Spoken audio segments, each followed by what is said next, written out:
Seorang warga asal Gampung Palolawang, Kecamatan Jumpa, Kabupaten Biren, bernama Muhammad menyerahkan secara sukarela seekor kucing kuwuk jantan ke Balai Konservasi Sumber Daya Alam Seksi Wilayah 1 Luxmawe. Kucing kuwuk atau Prionai lurus banglensis atau bahasa Aceh rimong buloh tersebut merupakan salah satu jenis satwa yang dilindungi. Hewan ini biasanya hidup di kawasan hutan dan perkebunan juga areal persawahan.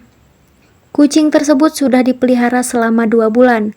Awalnya, pemilik mengaku menemukan di areal persawahan kucing kuwuk yang berusia kurang lebih 1 tahun itu masih dalam keadaan sehat. Seksi Wilayah 1 Luxmawe berencana 3 hari ke depan akan melepas liarkan hewan tersebut ke pegunungan di Aceh Utara.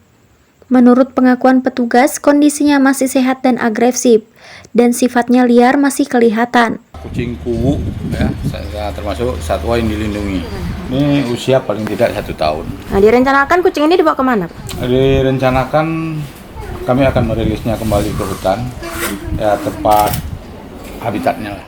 Saat ini, hewan dilindungi tersebut diamankan di kantor seksi wilayah 1 Luxmawe.